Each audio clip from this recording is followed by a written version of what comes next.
and welcome to the Hustle and Know Entrepreneurial Experience. We are a entrepreneurial book club moving into the podcast world. Last week, we discussed the book How to Win Friends and Influence People by Dale Carnegie. And today, we're going to be filming our confessional to find out if we followed up with what we said we did in our last book club session. If you haven't checked out the book, do so. It's a great option, and watch our last session. So, they're exactly like Shawn said, classic. So, let's find out if we can follow through. So, who wants to go first? Excuse me, Julie. What was I doing again? What did I need to remember? You said that you were going to gamify your team. Oh, that sounds like fun. So you're making it sound like you didn't do that, Shawn. Oh, no. I gamify everything. This is great. I'll go first. Yeah, tell us what you did. You mind? Yeah, I mean, as a manager of people that are very smarter than me, I like to manipulate them with gamification. I want them to be smarter than me. I certainly don't want to be the smartest person in the room, but I do look for ways for them to incentivize themselves against each other. So I like to pit them against each other. Just like we had the example in the book of the big 6. And when the next crew in came, it was a big 7. What I find about the human factor is that people want to be better than their peers. And this makes things very fun for me because I don't have to be better. I just sit back and I just get to be the manager. But it's fun if you know your place and you don't have to be the smartest in the room. But if you go out and throw out something just very trivial, people will want to best their peers. And this is fun. And the way I've done this in the past and the way I'm doing it now is like, say, for instance, say I'm an IT manager, which I am, and I'm a project manager, which I am. So I throw out little tidbits like, hey, I will buy breakfast tacos for those who can complete X amount in this week. And they're like, oh, fine. But do we have to do it all? Yes, you have to do it all. And I take it to the next level and I say, if you complete yours and you get your peers involved, if you do 10 this week, so everybody has 2. I have 5 direct reports, let's say. If everybody does 2 and it equals 10, I'll buy you breakfast tacos. But what do you do about the person who does 3 and the slacker that does none? Well, no tacos. For anybody. It has to be 10 for the team, which helps them say, I'm better than you because I did my 3, slacker 0. But you know what? I'm going to pull you up for a taco that Shawn's going to buy. And that'll make me feel better about myself. Okay, so did you challenge your team that exact way? And what was the outcome? I did, but not in these last couple of weeks. I did it earlier. I manipulated y'all in an experiment I did a year ago. Oh my gosh, you only did it once a year ago? I thought you were going to say this is like a routine thing that you do. Oh, settle down. I have a very good team. They're very good at what they do. But it worked. It worked then. I bought 7 tacos, mind you. Not 10. Some people aren't getting a taco. No, it's 5 people. I bought 7 because some people wanted 2 tacos. And I was like, you know what? You're helping me be better. You're helping me achieve my goals and make my boss look good. So what is 7 tacos to me worth? Certainly you continuing to win.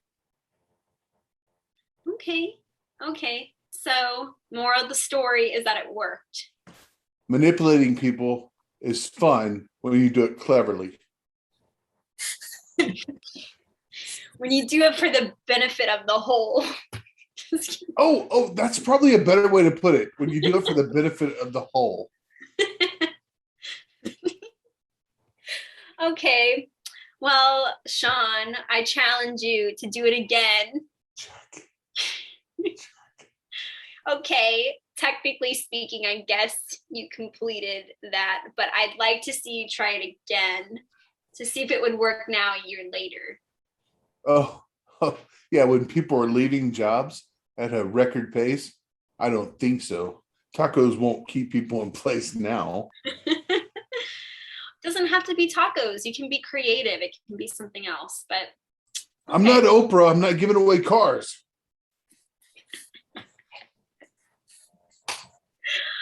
Okay, we'll circle back around.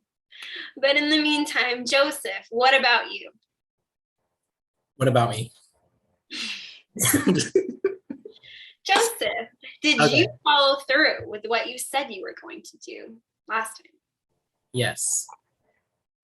Last time I said that I wouldn't argue with people, that I would be, and when I did argue, I would argue in a nice way like Socrates, who I believe was killed by his country people because they hated him so much. I'm pretty sure that's how he died. They were like, we can't stand this guy. Let's all go kill him. So anyway, I'm going to be like Socrates and win friends and influence people. And I have been doing this. So in business, I've had many chances where I was like, oh, I can correct this person. And it's almost like you want to jump at it. And I want to be like, hey, you're wrong. But instead, I'm like, yeah, but, and I just kind of like very softly like correct people. And I found that it's a great way of manipulating people, just like Shawn, into my way of thinking. No, but just getting people on your side. I think you get people on your side more when they're not on the defensive, and it's been helping me a lot. And yeah, just it's been more harmony since I've been not arguing when it's not worth it. So I'll just be like, oh yeah, that's cool, that's right. Or if someone's wrong, or number two, if someone's wrong and I have to correct them because it would just be like nonsensical too, doing it super nicely, being like, hey, yeah, you have a good point, but did you consider this? And then people are like, wow, you have You're wrong, great social skills. but let me like, make you feel good about being wrong.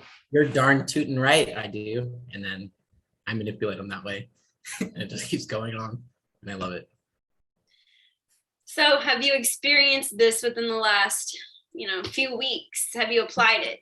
Pretty much daily. Yeah, like today I was talking to a potential client on the phone and she said something that was wrong. And I was just like super nice about it, like super nice, but still like wanting to get to the truth, but like without getting someone's ego involved. Basically, that's what it is. You don't want to hurt someone's ego, but you still want to go for the truth.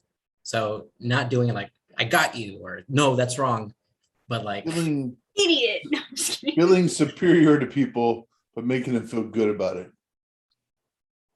Exactly. No, so they're still on the side, right? So then what? She was like, okay, yeah, I still like you, Joseph. Thank you for all the valuable insight. And then you just moved on? Subconsciously, yeah, but not like overtly like that, no. Yeah, and it's just been working because I don't know, it's like a bad habit to always want to correct people because you see something wrong and it's like we're taught that in school. You want to be like we want to be like, fix that, that's wrong. And then people are like, no, don't talk to me anymore, I don't care. And instead it's better just to be kind. Okay, moral of the story, be kind, right? Be nice. Be kind so you can manipulate people too. Was it a check mark? Are we talking about a check mark here? Did you manipulate? Did you check the boxes? There were many times where I was like, I want to correct this person, or I could argue with this person. And I was like, no, I'm not going to.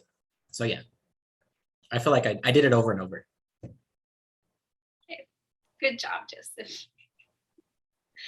Okay, so for me, I said that I was going to start conversations where the other person talks about themselves first.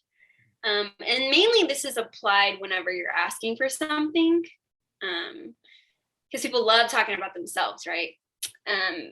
But I also said that it would take it a step further. So if you know you're going to be asking for something or meeting with a specific person for whatever reason, do research and preparation on things that they like beforehand. That way you have that specific topic prepared to discuss and you've done your research. Like, for example, in the book, he was talking about like this guy that he was meeting with knew a lot about boats, and boats was his thing. He loved boats. So he researched all about different boats, and that's what they talked about all night. And he thought he's a great conversationalist, yada, yada, yada. But in reality, he didn't talk that much because the other guy was just talking about his boat the whole time. The point is that when you let other people talk about themselves, they become more likely to be on your side. So that's what I said I was going to do. And I don't necessarily know if I would give myself a big check mark because I haven't needed to ask for anything in the past few weeks. The whole month? The whole week? Yeah, I mean, not one thing. I don't really ask for much in general. You're not needy. No, I'm pretty independent in general. And I'd have to really, really need something or be desperate or something to ask. And up to this point, I haven't needed anything so far. At least from a stranger, I guess you could say too. So obviously. Hey. No, I just mean in general, like my friends, of course, I let them talk about themselves. I talk about myself. And then that's just how a normal friendship works, give and take. Yeah. So but I let my friends talk about themselves all the time. So I would say half check because I haven't asked for anything, but I still let other people talk about themselves. So little baby check instead of a big check. Little baby. A line. Half a line, but not the way up. But it's still going to be something that I will apply moving forward whenever I do need to ask for anything. So. Are you doing the help me sign? Oh my gosh. I think they just proved that, and that the girl was actually mouthing, "Help me," and that's how they realized. Yeah, I heard about that. Simple. It wasn't. That was just some kind of fake news, Shawn.